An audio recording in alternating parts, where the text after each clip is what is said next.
Greetings, everyone. Glenn Kellaway from the basement. Hopefully, everyone is having a good day today. A bit tongue-tied this morning. I wanted to talk about a couple of albums I picked up, and really excited about these records. Two albums I had never heard before, had no idea. I went to a thrift store the other day, and looking through the CDs, and I found both of these.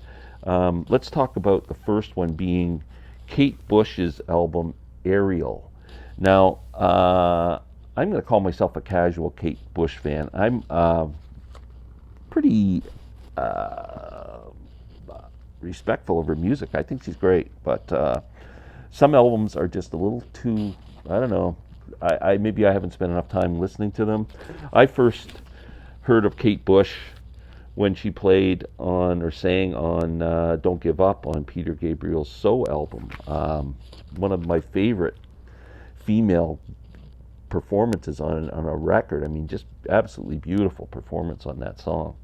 I have Hounds of Love, which is my favorite Kate Bush album, a great record if you haven't heard it, and The Dreaming, which was probably my second favorite Kate Bush album. At one time I bought a box set of all her stuff, and I bought it so cheap, and it went out of print, and it was selling for so much money, and I really wasn't listening to it. I sold it. I think I paid like $60 for it and sold it for like $200. So I couldn't resist. So I just have the two Kate Bush albums until 2 days ago when I got Ariel. I came home not knowing what to expect. I'm not sure if I'm going to like it. It's too quirky. It's too weird. Put it on. It is one of the most beautiful records I've ever heard in my life. I bet you I've played it 4 or 5 times over a period of 2 or 3 days. Absolutely fantastic album. Double CD. This was her 8th studio album, released as a double album in 2005. Prior to this album coming out, Kate had taken a 12-year sabbatical from the music industry to raise her son. So that's crazy. So everyone was highly anticipating the return, and she comes up with a freaking gem like this. Double album, 2 themes. The first album is entitled A Sea of Honey, and the second disc is called A Sky of Honey. Now, there really is no theme on the first disc. The songs are not related in any way, but there's some great songs on here. King of the Mountain, which I think was a single, maybe did well over in Britain. There's a song called Joni, which is about Joan of Arc. Really, just absolutely amazing. It actually comes pretty good. There's the way it's packaged. I like the packaging. And there's no pictures of Kate at all anywhere on it. Comes with a book. Lyrics. I'm assuming that might be her son. Birdie, that's her son's name. And yeah. So there's a character on Coronation Street, and they had a son, and they named it Birdie. And I always thought it was a weird name, Birdie. And then I'm wondering if maybe they were inspired by Kate Bush, and that's why they did that. Anyway, so Sea of Honey, songs run related, A Sky of Honey. It's one single piece of music, and it's about spending a day in the outdoors. It starts first thing in the morning and ends in the evening. It's kind of cool. Again, one of the most beautiful records I've ever heard. I'm looking for the vinyl for this. So, next.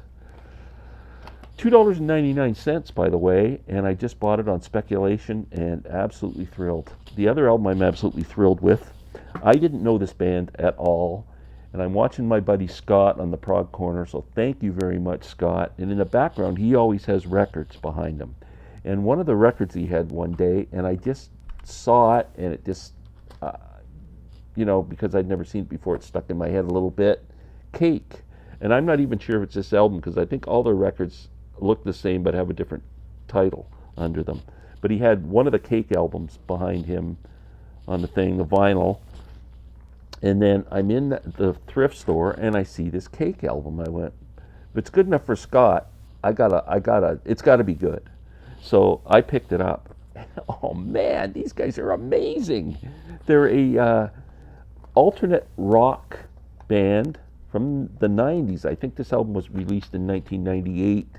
Um, wow, lots of great guitar, quirky lyrics. There's also some alt country in it, like there's a bit of steel guitar. There's a song called Mexico, the second track, that's very almost Sun Voltish or Wilco-ish or something. It's good. This is their third album. Very quirky lyrics. There's one song called "Sheep Go to Heaven." Sheep go to heaven, goats go to hell. That's the premise of the song. Satan is my motor. I understand this album had a sticker on it, beware of satanic messages. So I don't hear anything satanic in here, but great frickin' record. I am absolutely in love with this. So that's the two records I got. I went online looking for used CDs of Cake, and I found a couple, so I'm picking them up tomorrow. So I'm looking forward to hearing what else they produced. Just a short video today. I want to thank everyone for giving me a lot of support. I appreciate it. I did a video 2 days ago. I put up my top 10 albums that I listen to the most, and it's gotten overwhelming support relative to the amount of support I normally get. So thank you all. Thank you to the new subscribers who are watching this, and thank you to all my old ones who hang in there with me. And we'll be back. Thanks.